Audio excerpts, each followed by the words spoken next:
बिहार में कब छात्र आंदोलन पर उतर आए, कहना मुश्किल है। ये अपने अधिकारों, अपनी नौकरी, अपने हक हकूक और अपने लाभ हानि को लेकर हमेशा से सजग रहते हैं, अलर्ट रहते हैं। अब देख लीजिए, अग्निपथ भर्ती योजना को लेकर बिहार के लड़कों को लगा कि उन्हें ठगा जा रहा है, तो वे आंदोलन पर उतर आए। हालांकि यह आंदोलन कई अन्य राज्यों में भी हुआ है, लेकिन बिहार में 3 दिनों तक हिंसा देखने को मिली। हालांकि इस हिंसा का कोई भी समर्थन नहीं करता और हम भी नहीं करते, लेकिन इस आंदोलन से सरकारी संपत्ति को भारी नुकसान पहुंचा है। ऐसे में 5 PM के 5 का तड़का में आज हम आपको बिहार में हाल में हुए छात्र आंदोलनों के बारे में बताएंगे, जिनसे नरेंद्र मोदी की सरकार को भी अपने फैसलों में संशोधन करना पड़ा और साथ ही साथ कई अन्य आंदोलन के बारे में भी आपको बताने जा रहे हैं।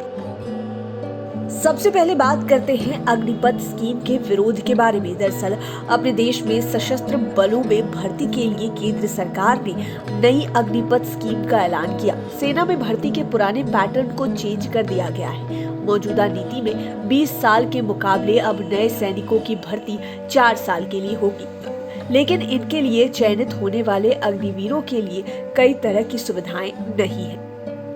इसके आते ही बिहार समेत देश के कई राज्यों में जबरदस्त विरोध हुआ, लेकिन बिहार में जिस तरह से विरोध प्रदर्शन हुआ है वह देश ही नहीं बल्कि पूरी दुनिया की नजरों में आ गया है। बिहार के तमाम छात्र संगठन सड़कों पर उतर आए हैं। इसी साल 14 जून को इस स्कीम को लागू करने की घोषणा की गई थी। इसके बाद 15 जून से तो लड़के हंगामे पर उतर आए। लगभग 10 ट्रेनों में प्रदर्शनकारियों ने आग लगा दी। कई रेलवे स्टेशनों पर तोड़फोड़ की गई। इतना ही नहीं, 18 जून को बुलाए गए बिहार बंद के दिन भी पटना में तो कम लेकिन जिलों में काफी हंगामा हुआ। इस दिन पटना से सटे मसौढ़ी में तारेगना रेलवे स्टेशन को प्रदर्शनकारियों ने फूंक दिया।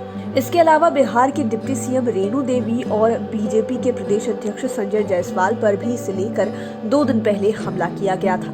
कई बीजेपी दफ्तरों पर भी हमले हुए। इसे लेकर बिहार में बीजेपी और JDU के बीच तनातनी भी है। विपक्ष भी हमलावर है। वहीं केवल रेलवे को 700 करोड़ का नुकसान हुआ है। अब बात करते हैं RRB NTPC आंदोलन की। इसी साल जनवरी में भी बिहार सुलग गया था।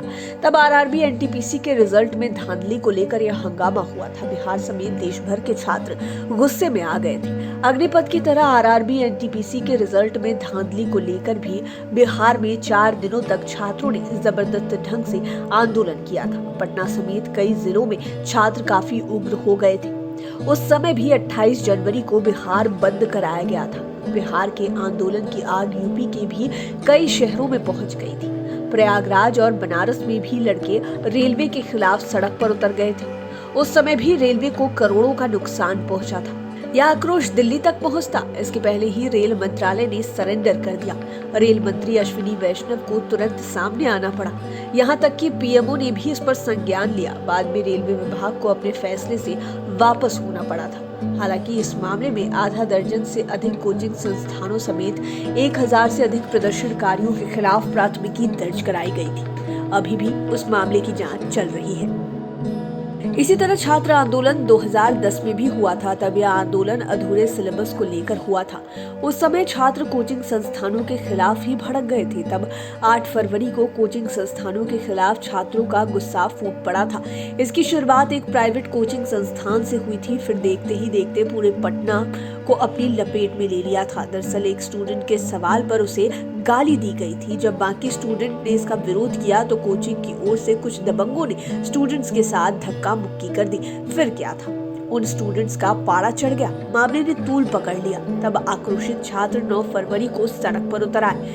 लड़कों ने जबरदस्त प्रदर्शन किया। इसकी आग जिलों में भी पहुंच गई। तब इस आंदोलन में एक स्टूडेंट की गोली लगने से मौत भी हुई थी। लड़के इतने गुस्से में थे कि पटना के गांधी मैदान के इलाकों में आगजनी कर दी। स्थानीय लोग अनहोनी को लेकर सहम गए। तब जाकर बिहार सरकार गंभीर हुई। प्रशासन एक्शन मोड में आया। इसके बाद सरकार ने कोचिंग विधेयक लाने की बात कही ताकि कोचिंग संस्थानों पर अंकुश लगाए जा सके। सिलेबस, पढ़ाई समेत अन्य एक्टिविटीज पर नजर रखी जा सके। बाद में कोचिंग कानून भी बना।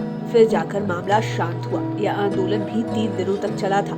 उसी की ही देन है कि आज भी सरकार कोचिंग विधेयक को कड़ाई से पालन कराने को लेकर गंभीर है और समय समय पर चेतावनी दी जाती है। एक छात्र आंदोलन हुआ था 1990 में। यह आंदोलन मंडल कमीशन को लेकर शुरू हुआ था। बिहार की राजधानी पटना में ही इस छात्र आंदोलन की चिंगारी भड़की थी। तब मंडल कमीशन का दौर शुरू हो गया था। एक पक्ष रिजर्वेशन के प्रबल पक्षधर थे। वह नहीं चाह रहे थे कि सरकारी नौकरियों में किसी तरह का रिजर्वेशन लागू हो।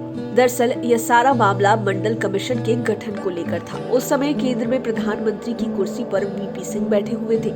1990 में वीपी सिंह की सरकार ने मंडल कमीशन की रिपोर्ट को लागू करने की घोषणा की थी। तब बिहार में मुख्यमंत्री की कुर्सी पर लालू यादव काबिज थे। मंडल कमीशन की रिपोर्ट लागू होते ही इसका जबरदस्त विरोध होने लगा। देखते ही देखते यह आंदोलन में तब्दील हो गया। मंडल कमीशन के विरोध में सवर्ण समाज के युवा मैदान में कूद पड़े। यह छात्र आंदोलन तो बहुत पहले असंगठनिक था, यानी कि इस आंदोलन का नेतृत्व करने वाला कोई नहीं था। लेकिन जैसे जैसे आंदोलन आगे बढ़ रहा था तब इसमें पॉलिटिशियंस भी कूदने लगे। दरअसल छात्रों को जहां मन कर रहा था वे वहां प्रदर्शन कर रहे थे। पटना से शुरू हुआ यह आंदोलन अन्य राज्यों में भी फैलने लगा, लेकिन जब इसमें पॉलिटिशियंस आ गए तो इसे संगठित तरीके से आयोजित किया गया। आंदोलन में शामिल लोग कास्ट बेस्ड रिजर्वेशन को हटाने की मांग कर रहे थे। उन लोगों का कहना था कि आर्थिक स्थिति के आधार पर रिजर्वेशन दिया जाए। इसे लेकर स्टूडेंट्स के गुस्से की आग कई दिनों तक धधकती रही। प्रदर्शन होते रहे, बाद में जाकर मामला शांत हुआ। 1974 का छात्र आंदोलन तो मील का पत्थर ही बन गया। इसे आप ऐतिहासिक मील का पत्थर भी कह सकते हैं। इससे बड़ा आंदोलन बिहार में नहीं हुआ है। 18 मार्च 1974 यही दिन था जब इस आंदोलन की नींव पड़ी थी। इसका नेतृत्व बिहार में लोकनायक जयप्रकाश नारायण ने किया था। दरअसल यह आंदोलन आपातकाल लगाए जाने के विरोध में शुरू हुआ था और आगे के दिनों में यह ऐसा फैला कि देखते ही देखते देश की राजनीति का चेहरा ही बदल दिया। दिल्ली की सरकार डोल गई थी। इतना ही नहीं, यह आंदोलन सबसे लंबा चला था। करीब 1 साल तक ये आंदोलन चलता रहा। दरअसल 18 मार्च को विधानमंडल का सत्र शुरू होने वाला था। राज्यपाल दोनों सदनों की संयुक्त बैठक को संबोधित करने वाले थे। दूसरी ओर पटना के छात्रों ने योजना बनाई थी कि वे राज्यपाल को सदन में जाने से रोकेंगे। वे उनका घेराव करेंगे। लेकिन इस योजना की भनक सत्ता पक्ष के विधायकों को मिल गई थी। ऐसे में सत्ता दल के विधायक सुबह 6 बजे ही विधानमंडल पहुंच गए। तब विपक्ष के विधायकों ने राज्यपाल के अभिभाषण को बहिष्कार करने का फैसला किया।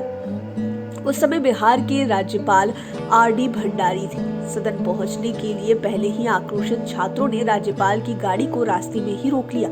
ऐसा करने पर पुलिस ने छात्रों और युवकों पर निर्ममता पूर्वक लाठियां बरसाई। लाठीचार्ज की खबर आग की तरफ फैल गई। उस समय पटना विश्वविद्यालय छात्र संघ के अध्यक्ष लालू यादव थे। वे अपने समर्थकों के साथ घटना स्थल पर पहुंच गए। कई अन्य दलों के लोग भी पहुंचे। पुलिस ने उन लोगों पर भी लाठियां बरसाई। इसमें कई लोगों को चोटें आई। पुलिस के खिलाफ लोगों का गुस्सा भड़कता गया। पुलिस ने आंसू गैस के गोले भी छोड़े। सभी छात्र बिहार छात्र संघर्ष समिति के बैनर तले आंदोलन करने लगे।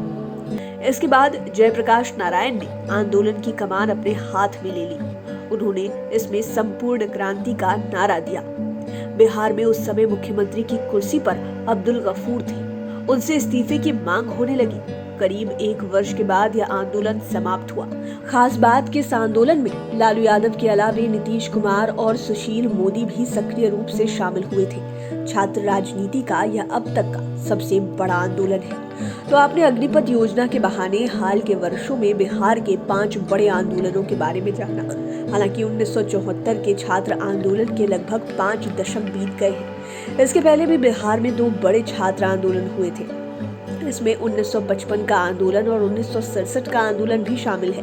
1967 का आंदोलन तो ऐसा था कि इसकी वजह से बिहार में मुख्यमंत्री की कुर्सी चली गई थी। बिहार में उस वक्त के.बी. सहाय की सरकार थी, यानी कि के.बी. सहाय सीएम थे।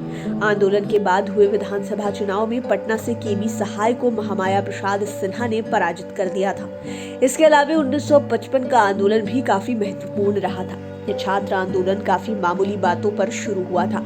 राज्य ट्रांसपोर्ट टिकट काटने को लेकर शुरू हुए इस विवाद ने अचानक उग्र रूप ले लिया। मामला तब बढ़ गया जब इसमें एक छात्र की मौत हो गई थी। फिर तो आंदोलन इतना उग्र हो गया कि डैमेज कंट्रोल के लिए तत्कालीन प्रधानमंत्री पंडित जवाहरलाल नेहरू को स्वयं पटना आना पड़ा था।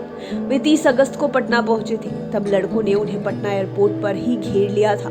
बाद में तत्कालीन पीएम पंडित नेहरू ने उनसे बात की। फिर धीरे धीरे मामला शांत हुआ। उम्मीद है ये वीडियो आपको पसंद आया होगा। इसी तरह के वीडियोस के लिए हमारे चैनल 5 PM को सब्सक्राइब कर लें, साथ ही फेसबुक पेज को भी लाइक करें। धन्यवाद।